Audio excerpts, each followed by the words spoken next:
So yeah, here we go.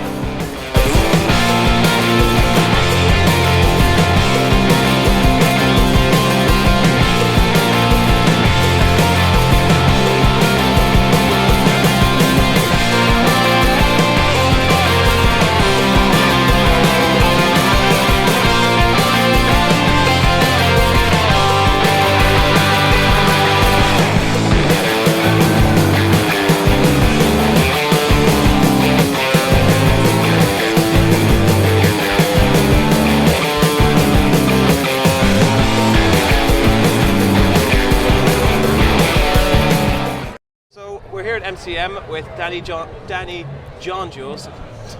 And how are you finding it, Danny? Oh, it's cool, man. Yeah, I've been trying to get to Geek Island for a long time. And is it true that the show is coming back again for another season? Yes, it is. Is it really? Yeah, That's public fantastic. demand. And do you know anything, any kind of storylines or anything you could? No. No, that's all being written at the moment. We never know storylines. We just sort of wait until Doug has, made up some crazy stuff, and we get to maybe the first read through, and we'll have a look, and then it'll get rewritten again. It just constantly evolves all the way right up till camera's red light comes on. It's constantly evolving. And is this a real experience now, knowing you're onto your 11th season? 26 years. Yeah. It's an amazing thing, because Red Dwarf would have been the first sci-fi show I ever watched when I was a kid. Yeah. And it's survived for so long, and it's done fantastically. And did it ever kind of surreal moments that you kind of go, wow, this has been going for that long?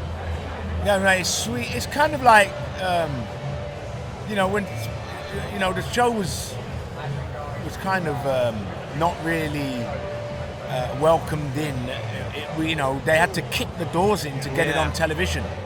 It wasn't accepted by the BBC for twice. Really? And then we had to go to BBC Northwest up in Manchester, and it got commissioned there by an eccentric character called Peter Isdale Scott. When it first came out, the reviews were terrible. It was basically slaughtered. Really? Yeah. Because go and read them. Every episode I always thought was gold, and it's gained such a great like following. it. I love it. You're not wearing a suit at the BBC or a suit in some media publication who like to see sterile sofa, French windows.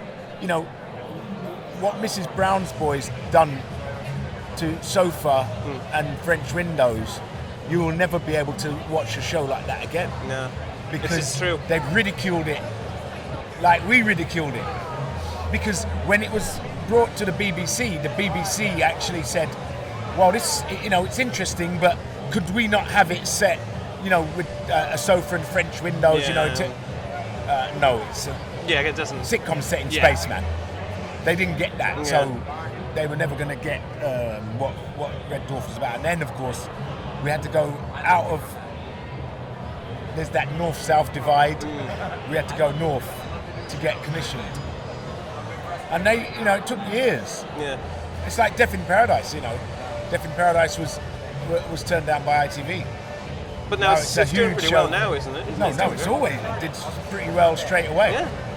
So, what do they know? The Beatles were turned down, so who are we? I didn't know that. Yeah, the Decca Records turned down the Beatles. Wow. And so, are you looking forward to getting back together with the rest of the lads? I was with them last weekend. Oh, really? And how was that? Great. Yeah? Anytime we get together, it's great. We're just, we know each other very well, and we've got nothing to prove to each other. Yeah. And we do, what we do is we make Red Dwarf funny, and that's what we do. Yeah. Doug gives us a funny script, and we make it funnier. And can I ask, I don't know if, when you would always dance, when you always enter the scene or you exit the scene, was that improvised at all?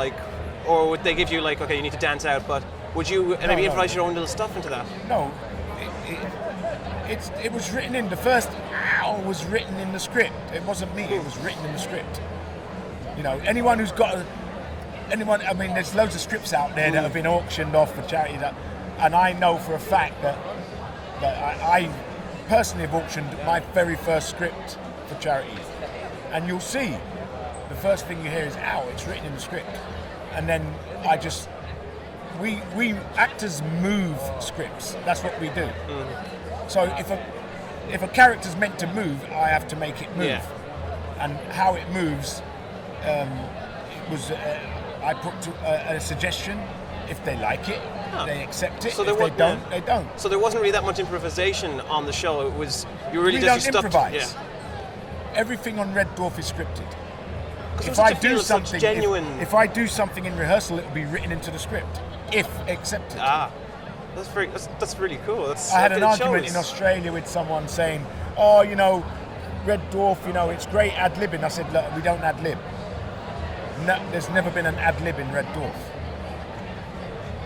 She's like, "No, it must be ad-lib. It must be ad-lib." No, I said, "No, it's not ad-libbed." Because it comes off very genuine, and you know the humor is quite it's quite sharp in the that. Performances are top notch. Right, and that's just good script and a good interpretation of the script. And great actors. And that's what makes a good show. And anyone that's in a good show will tell you that. You can see cohesion, I'm telling you.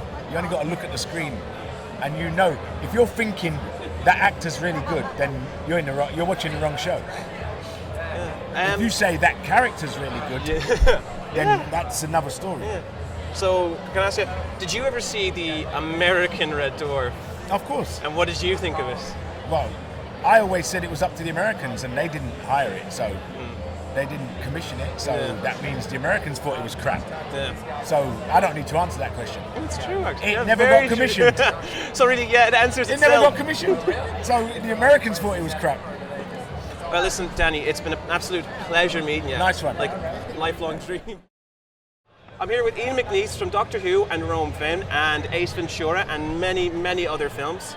So, Ian, how are you finding MCM Ireland? Well, it's pretty special to be here, I have to say. My daughter went to the National College of Art and Design in Thomas Street. Oh, really? For 4 years, so I know Dublin quite well. Temple Bar especially, yes. So that was nice. And Jury's Hotel just up the road from there. So, yeah. Like, wow, what's that big noise? What's that about? Are they wrestling here today? Yeah, I think they're wrestling. They're wrestling over there. There's a tournament over there, actually, for they've gaming. asked me to be in it later, and I'm thrilled. Have they? Yes, no, I'm thrilled. Have you ever played? Because it's League of Legends, it's on the computer. Oh, is that what it is? Yeah. Yeah, it's a bit wild here. So it's very wild here, and I love the costumes. A lot of... Why I'm looking at your microphone, I don't know, I should be looking at that. No, I mean, the costumes are fantastic. Yeah. All these Japanese cartoons are wonderful, and they're all creatures from that. And the die-hard Star Wars guys, they're all prancing around, I have to say. So, Ian, you were Winston Churchill in Doctor Who. I was Winston Churchill, it's true. How was that working with Matt Smith? How has that been? You're now part of the Doctor Who legacy. I am, and it's made me travel. I've only recently come back from Australia at the beginning of the week, where I've been doing conventions in Perth and Adelaide. They had a Who-Con. Last year I did Melbourne, Sydney, and now and all over America. And do you Chicago, LA, the lot. Yep. And do you know, will Winston be back at all for the next season to meet Capaldi? I mean, the last time I appeared in Doctor Who, I was talking to a man with a green face, so I think if I can do that, I can come back as Winston at any point in time. Yeah, no. Bring it on, that's what I say. Would you be afraid? Get me back. Yeah, would you be afraid Moffat might kill off Winston? Because he is known to kill characters. Yeah, but you can't kill Winston. No, you can't. Winston had sorted out his own funeral. He wrote exactly how he wanted it, and it was the best funeral they've had in years. So no, you can't kill off Winston, he'll be there. But I keep writing and asking if I can come back. Oh, sure you will, because you were a fan favourite. Yes, you were a fan favourite. And the amount of fans that come up and say it's their favourite episode, it's great. No, thrilled to be in it. Yeah. Because you were given such a there was such a backstory to Winston and the Doctor's relationship that was so genuine, and like I actually felt like maybe in earlier seasons it was there. They had a good relationship because they'd known each other a long time. And I think that's really special, and that was nice. And that what came out in the show, which was Yeah, good. it was. That sort of warmth between them. Yeah. And how did you feel that you actually got to work with a Dalek? I mean, those are the greatest villains of when Doctor I got Who. the job, I was thrilled because in England, if you're in Doctor Who, I mean, they only get the creme de la creme now. I mean, they get really good actors to be in it. You're one of them. But then I noticed that the Daleks were in the show. it's like you know. I mean, how much better can it get? No, the Daleks were amazing. Yeah.